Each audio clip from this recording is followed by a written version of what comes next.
Hello, আমি রোহিত মণ্ডল। Class 12-এর semester 4-এর nutrition class এটা। তো আমি 13 মিনিটের ছোটো ছোটো পার্ট করে ভিডিওগুলো, তোমাদের অ্যাকচুয়াল পড়ার টাইম 13 মিনিট থাকবে এখানে, সেরকম ছোটো ছোটো পার্ট করে ক্লাসগুলো ছাড়ার চেষ্টা করবো এবার থেকে। এবার নিয়ম সেম থাকবে যে আমরা নোটিফিকেশান প্যানেলে গিয়ে এখানে গিয়ে ডু নট ডিস্টার্ব মোডটা অন করে রাখবো অলওয়েজ। ঠিক আছে, চলো শুরু করা যাক। দেখো, এক্সামে তো আর মাত্র 70 দিন বাকি, দেখতেই পাচ্ছ। তো আমি রেফারেন্স বই হিসাবে একটা হচ্ছে পারুলের বই আর একটা হচ্ছে কি রায় মার্টিনের বই তোমাদের ওখান থেকেই বোঝাচ্ছি, যাতে করে তোমরা নিজেরাও বাড়িতে ওখান থেকেই পড়তে পারো নিজেদের বই থেকে। ঠিক আছে, তো চলো, আমাদের এটা হচ্ছে থার্ড ক্লাস হচ্ছে। টাইমার স্টার্ট করছি 13 মিনিটের, এবং সেম কনসেপ্ট, নোটিফিকেশন প্যানেল নামাও, এখানে do not disturb mode on করো। ঠিক আছে, চলো। আগে তো আমাদের এই পর্যন্ত হয়েছিল।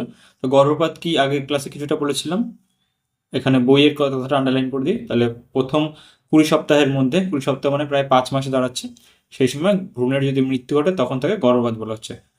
আর প্রায় 10-20% মহিলা এই গর্ভপাতের শিকার হয়। তাহলে কি দাঁড়াচ্ছে, প্রায় 100 জন মায়ের মধ্যে 10 থেকে 20 জন এর ক্ষেত্রে এই গর্ভপাত হচ্ছে। তাহলে কতটা সিরিয়াস জিনিস ভেবে দেখো। 80% গর্ভপাত প্রথমে সাধারণত 3 মাসের মধ্যেই ঘটে থাকে। আর এটাও পড়েছি আমরা যে যদি 6 মাসের পরে হয় বা 6 মাসের ওইখানে হয় তখন, বা 6 মাস পর্যন্ত হচ্ছে আইনতভাবে নিয়ম আছে, এবং তখনও মিনিমাম 2জন ডাক্তারের পরামর্শ নিতে হবে, সেটাও বলে দিয়েছি আমি।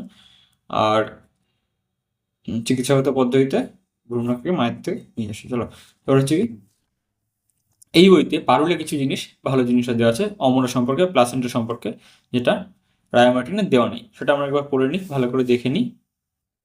চলো, কি বলছে, প্রাথমিক এন্ডোমেট্রিয়াম এটা আমরা বুঝিয়ে দিয়েছি, রিপিট করব না। হ্যাঁ, ভাষায় আসি এবার। পরবর্তীকালে জরায়ুগাত্রে মাতৃকলা ও ভ্রূণকলা যৌথ সক্রিয়তায় একটি অস্থায়ী স্পঞ্জি গঠন বিকশিত হয়, এটিকে আমরা প্লাসেন্টা বলি। আমরা পুরো ছবি দেখেছি সুন্দর করে, ঠিক তো? আরেকবার দেখিয়ে দিই।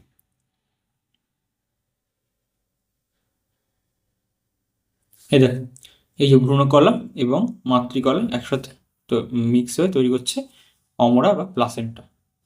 চলো নেক্সট আসি। এর কাজ কি, ভ্রূণকে পুষ্টি প্রদান করা, অক্সিজেন প্রদান করা, এবং ভ্রূণ থেকে বা ফিটাস থেকে বর্জ্য পদার্থ নিয়ে আসা। ঠিক আছে, প্লাসেন্টা থেকে, কোথা থেকে, প্লাসেন্টা থেকে এই উপাদানগুলি কিসের মাধ্যমে যায়, আম্বিলিকাল কর্ড বা নাভিরজ্জুর মাধ্যমে পৌঁছায়। এটাও পড়ে নিয়েছি আমরা। এবার কিছু প্লাসেন্টার নতুন কাজ জানি, যে এটা জানি আমরা, কাজ অক্সিজেন এবং কি বলে, পুষ্টি এবং অক্সিজেন সরবরাহ করা। কিন্তু একটা নতুন কাজ দেখেছি, প্লাসেন্টা কি করে, একটা হরমোন ক্ষরণ করে। সেটার নাম কি, তার নাম হচ্ছে HCG, হিউম্যান কোরিওনিক গোনাডোট্রফিন। এখানে লেখাও রয়েছে হিউম্যান কোরিওনিক গোনাডোট্রফিন, HCG, এটি উৎপাদন করে। এই হিউম্যান কোরিওনিক গোনাডোট্রফিনের উপস্থিতি কখন পাবো আমরা, শুধুমাত্র এবং শুধুমাত্র প্লাসেন্টা গঠনের পরেই, তার আগে তো তৈরি হবে না কোথাও। তো এইটা হচ্ছে গিয়ে কনফার্মেশন, প্রেগনেন্সির বা গর্ভাবস্থার কনফার্মেশন হিসেবে ধরা যেতে পারে। যদি এই HCGর উপস্থিতি পাওয়া যায়, তখন বুঝতে হবে যে ওই মহিলা গর্ভধারণ করেছে। ঠিক আছে, এবং সেটা কখন, কারণ প্লাসেন্টা গঠন হতে প্রায় কতদিন লাগছে, প্রায় 1 মাস লেগে যাচ্ছে। ঠিক, আমরা পড়েছি প্রায় নিষেকের থেকে 1 মাস পরে তো ইসে হচ্ছে, রোপণ হচ্ছে, তার থেকে প্রায় 2 সপ্তাহ লেগে, প্রায় 21 দিন লেগে যাচ্ছে। তো এই তারপরেই কিন্তু এই HCGর উপস্থিতি আমরা পাবো, তার আগে পাবো না সাধারণভাবে, কারণ প্লাসেন্টাই গঠন হবে না।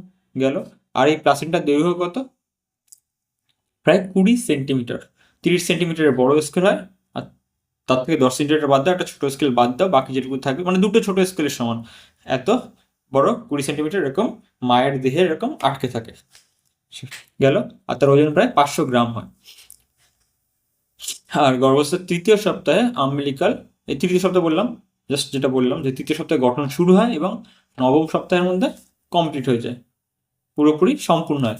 তাহলে সম্পূর্ণ হতে লাগছে 9ম সপ্তাহ, এবং তারপরে আমরা তাকে বলছি, ওই ওটাকে বলছি ফিটাস। নবম সপ্তাহ মানে 2 মাস আরও 1 সপ্তাহ। তাহলে স্টার্ট হচ্ছে গিয়ে তৃতীয় সপ্তাহে, এরকম ধাপে ধাপে যেতে তৃতীয় সপ্তাহের পরে তখন আমরা কিছুটা করে এইচএসজি পাবো এবং কমপ্লিট হবে। আবারও বলছি, যেখানে লেখা রয়েছে দেখতেই পাচ্ছ, যেহেতু আমি রেফারেন্স স্পেস নোটটা নেই, নবম সপ্তাহে গিয়ে কমপ্লিট হবে। আর আরেকটা জিনিস বলে রাখি যে যখন শিশুর জন্ম হবে তখন এই প্লাসেন্টা ছিঁড়ে নিয়ে বের করে, ছিঁড়ে শব্দটা আমি ছিঁড়েটা ইউজ করছি কেননা ওখানে ছিঁড়েই নিয়ে আসতে হয়, অ্যাকচুয়ালি টেনে বের করে নিয়ে আসতে হয়, যাতে করে বেশিক্ষণ সময় মায়ের রক্তের সাথে ওই যে অপত্য নতুন যে শিশু তার রক্তে যাতে মিনিমাম কন্ট্যাক্ট পাওয়া মানে সুযোগ যাতে নাই পায়, তাহলে মায়ের দেহে নতুন অ্যান্টিবডি তৈরি হতে পারে। ঠিক আছে, যেটা পরবর্তী গর্ভধারণের ক্ষেত্রে প্রবলেম হয়ে দাঁড়াতে পারে, যেটাকে আমরা বলি এরিথ্রোব্লাস্টোসিস ফিটালি, যেটা তোমার সিলেবাসে নেই, ঢুকবো না ওর মধ্যে। চলো, এটা হয়ে গেল, টাইম 7 মিনিট আছে। আচ্ছা চলো, এখানে আমরা কি করবো, কি কি জিনিস চেঞ্জ হচ্ছে মায়ের দেহে, শারীরিক কী কী পরিবর্তন। এখানে এই জিনিসটা পড়বো না, এই কারণে একবার এখানে পড়ে নিচ্ছি আমরা। প্রথমে কোথায় পরিবর্তন হবে, জরায়ু পরিবর্তন। জরায়ু কী কী পরিবর্তন হচ্ছে, প্রথম এবার মায়ের পরিবর্তন করছি, শিশুর পরিবর্তন হয়ে গেল। জরায়ুর কী কী পরিবর্তন হচ্ছে, জরায়ুর যে পরিবর্তন হচ্ছে তা হলো, দাঁড়াও একটু দেখে নিই,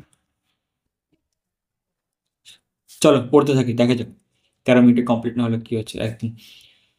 জরায়ুর কি পরিবর্তন হচ্ছে, প্রথম 3 মাস, প্রথম 3 মাসে কি হচ্ছে, জরায়ু ছিল কোনটুকু, এইটুকু, এরপরে কি হচ্ছে, সেটা বড় হয়ে আস্তে আস্তে ওর মধ্যে পুরো একটা এইটুকু গ্যাপ, মাত্র 10 ml জায়গা, যার মধ্যে এটা বেড়ে প্রায় তার মধ্যে একটা বড় প্রায় 5 লিটারের মতো জায়গা হচ্ছে। আচ্ছা এখানে লেখা রয়েছে 10 ml থেকে 5 লিটারে পৌঁছাচ্ছে টোটাল। তো এখানে প্রথম 3 মাসে 10 গুণ বৃদ্ধি পাচ্ছে এবং এই সময় 10 গুণ, তো এইটুকু থেকে 10 গুণ এইটুকু হয়েছে, জাস্ট অতটা। এই পেলভিক গহ্বর মানে কি, নাভির নিচে যেটাকে আমরা তলপেট বলি সেটাকে বলছে পেলভিক গহ্বর, সেখানে জরায়ুটা রয়েছে এরকম। তো এখানে প্রথম যে 3 মাসে ওখানে যেটুকু বৃদ্ধি পাচ্ছে তাতে এই পেটের বাইরে, এই পেলভিক গহ্বরের থেকে বাইরে আসেনি এখনো পর্যন্ত। এরপরে যখন আস্তে আস্তে শিশু ওর মধ্যে ভ্রূণ তো বলা যাবে না, এখন হয়ে যাবে ফার্স্ট ট্রাইমিস্টার, পরে যাবে ওটা হচ্ছে ফিটাস। তো ফিটাস আরও বড় হচ্ছে, তখন আস্তে আস্তে মানে যে চলে আসে দ্বিতীয় ট্রাইমিস্টার, তখন দেহগহ্বরের বাইরে বেরিয়ে আসছে এবং শেষ ত্রৈমাসিকে থার্ড ট্রাইমিস্টারে সব থেকে ম্যাক্সিমাম জায়গাতে ম্যাক্সিমাম এনলার্জমেন্ট হচ্ছে, কারণ ওই টাইমে পড়েছি, আবার 7 পড়লাম, ওখানেই গ্রোথ সব থেকে বেশি হবে, আয়তন সব থেকে বাড়বে। তাহলে টোটাল জল আয়তন 10 ml থেকে 5 লিটারে গিয়ে পৌঁছবে, তবে প্রায় 500 থেকে 1000 গুণ হলো। কী করে, 10 ml সেখান থেকে তোমরা বানাও 1000 ml, 100 দিয়ে গুণ করো হলো 1000 ml, 1000 ml মানে 1 লিটার, সে ঠিক আছে 1 লিটার, 1000 ml মানে 1 লিটার। এবার তার থেকে আরও বাড়াও, আরও বাড়ালে তাহলে আরও 10 দিয়ে গুণ 5 দিয়ে গুণ করলে হচ্ছে কি 5 লিটার, তাহলে কত হয়ে দাঁড়ালো, সেই 500 থেকে 5 ইন্টু 100 500 বা তারও বেশি, তাহলে 500 থেকে 1000 গুণ বৃদ্ধি এলো। আর প্রথমে ওজন ছিল 70 গ্রাম, সেখান থেকে ওজন পৌঁছালো প্রায় 1100 গ্রাম, মানে 1 কেজি 100 গ্রাম। আর যদি এই সময়ে এই যে এত বৃদ্ধি হচ্ছে, তাহলে প্রচুর পরিমাণে প্রোটিনের প্রয়োজন, পুষ্টির প্রয়োজন, ফোলেটের প্রয়োজন, লোহার প্রয়োজন, তারপর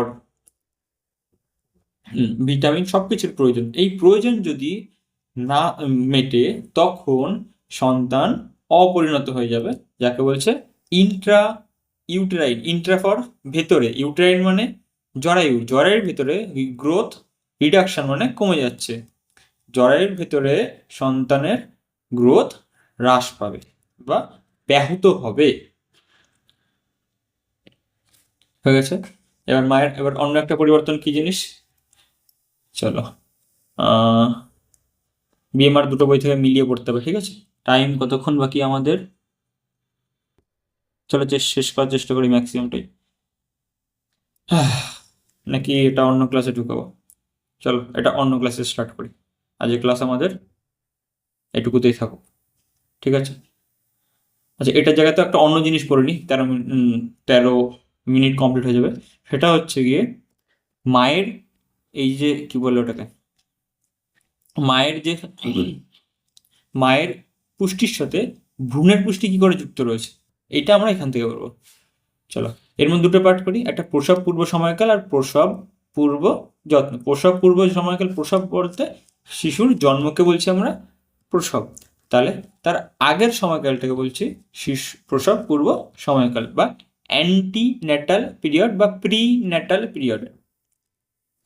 ঠিক আছে, ন্যাটালিটি পড়েছি আমরা, জন্মহার, সেই ন্যাটাল শব্দ থেকে এসছে এই শব্দটা, আর প্রি মানে তার আগে, আর তার আগে মায়ের যে যত্ন নিতে হয় সেইটাকে বলছে প্রসব পূর্ব যত্ন। ঠিক আছে, এবার কানেকশন কি, মায়ের সাথে শিশুর কি কি কানেকশন হচ্ছে, চলো এখানে চলে আসছি আমরা এই বইতে। এটা পারলে খুব সুন্দর করে দেওয়া রয়েছে, যেটা তোমাদের রেফারেন্স হিসেবে খুব ভালো হবে। আর এখান থেকে একটা লাইন পড়ে দিই যে খাদ্যের মান সরাসরি ভ্রূণের বৃদ্ধি এবং বিকাশের উপর সরাসরি প্রভাব ফেলছে। আর চলো এবার কানেকশন করে দিই মায়ের সাথে ভ্রূণের বা ফিটাসের পুষ্টির সরাসরি কানেকশন। এই বড় হ্যাঁ গুড। চলো টাইম হইতে চলে যাচ্ছে, 2 মিনিট আছে, হয়ে যাবে। তাহলে দেখো, একটা হচ্ছে স্বাভাবিক পুষ্টি পাচ্ছে, একটা হচ্ছে স্বাভাবিক পুষ্টি পাচ্ছে না। যদি স্বাভাবিক পুষ্টি পায় যে তাহলে বলবো কি অনুকূল পুষ্টি বা অপটিমাল নিউট্রিশন, আর যদি না পায় তাকে বলবো ইনঅ্যাডিকুয়েট মানে ঘাটতি। আর মেইনলি আমাদের পরীক্ষার জন্য কি এই ঘাটতিটা বেশি ভাবে প্রয়োজন, পরীক্ষা আসার মধ্যে যাবে। অনুকূল পুষ্টি হলে কি হবে, মাতৃদেহে পর্যাপ্ত পরিমাণ খাদ্য গ্রহণ করবে, সেখান থেকে গড় অবস্থায় গড়ে মায়ের ওজন বৃদ্ধি পাবে। গড় ওজন কতটা বৃদ্ধি পায় মায়ের ক্ষেত্রে, 10 থেকে 12 কেজি মায়ের ওজন। ঠিক আছে, বিএমআই অনুযায়ী চেঞ্জ হয়, এটা আমরা পরের ক্লাসে করবো যে কার কত ওজন প্রয়োজন। যার ওজন কম তার বেশি ওজন গেইন করতে হয়, যার ওজন বেশি তার কম ওজন গেইন করতে হবে। ঠিক আছে, এসব পরে আসি। তাহলে মায়ের ওজন বৃদ্ধি পাচ্ছে সেখান থেকে, তাহলে এবং মায়ের দেহে রক্তের পরিমাণও বাড়তে হবে, তাহলেই তো পুষ্টি সরবরাহ করবে, সাপ্লাই করবে বেশি বেশি পুষ্টি গেল। আর বেশি রক্ত সাপ্লাই করার জন্য হার্টের বেশি কাজ করতে হবে, তাহলে হার্ট উৎপাদ বা কার্ডিয়াক আউটপুট মানে কি নলিন্দ, অলিন্দ থাকে নিলয় থাকে, নিলয় প্রত্যেক বিটে কতটা পরিমাণ রক্ত সাপ্লাই করে, সেটা নর্মালি সাধারণত হয়ে থাকে 70 ml, 70 ml, সেখান থেকে এটা বৃদ্ধি পাবে। কতটা বৃদ্ধি হবে, প্রায় 32 to 60%, আমরা পরের ক্লাসে পড়বো। গেল, এরপর প্লাসেন্টার সঠিক বৃদ্ধি পাবে, তাহলে যদি ঠিকঠাক পুষ্টি যায় তাহলে প্লাসেন্ট হার্ট উৎপাদন বৃদ্ধি, তাহলে প্লাসেন্টাও ঠিকঠাক গঠন হবে। প্লাসেন্টা ঠিকঠাক গঠন হলে প্লাসেন্টা ক্রস করে ফিটাস পর্যন্ত ঠিকঠাক পুষ্টি যাবে, তাহলে স্বাভাবিক, তাহলে তখন ফিটাসেরও ঠিকঠাক গ্রোথ হবে, স্বাভাবিকভাবে বৃদ্ধি হবে এবং তার ওজন 2.5 কেজি বা 2.5 কেজি এর বেশি হবে।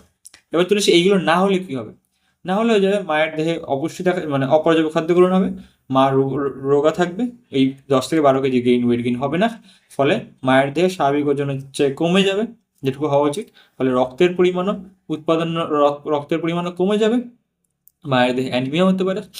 আর এই কালে যদি রক্তই কমে যায় তাহলে হার্ট বিট সেরকমভাবে সেই যেটুকু হওয়া উচিত সেই পর্যন্ত যাবে না, আর হার্টবিট সেরকম না হলে প্রেশার দিয়ে কি করে পুষ্টি পদার্থ ফিটাস পর্যন্ত পৌঁছাবে, পারবে না, তাহলে আর সাথে প্রথমে তার আগে প্লাসেন্টা পড়ছে, তাহলে প্লাসেন্টা পর্যন্ত ঠিকঠাক পৌঁছবে না, টাইম হয়ে গেছে আমাদের, প্লাসেন্টা পর্যন্ত পৌঁছাবে না, আর প্লাসেন্টা পৌঁছালে যদি না পায় তাহলে সেটা ক্রস করে ফিটাস পর্যন্ত পৌঁছাবে না, তাহলে এই না পৌঁছালে কি কি প্রবলেম হবে সেগুলো এখানে সুন্দর 4টে ভাগে ভাগ করেছে। প্রথমে কি, অকাল গর্ভপাত হতে পারে, মানে মিসক্যারেজ বা শিশুর মৃত্যু হতে পারে। ঠিক আছে, 2 নম্বর কি বলছে, IUGR, যেটা আগের পেজে আমরা পড়ে আসলাম যে পুষ্টি কম পেলে সেখানে ইন্ট্রা ইউটেরাইন গ্রোথ রেস্ট্রিকশন হবে বা রিডাকশন হবে।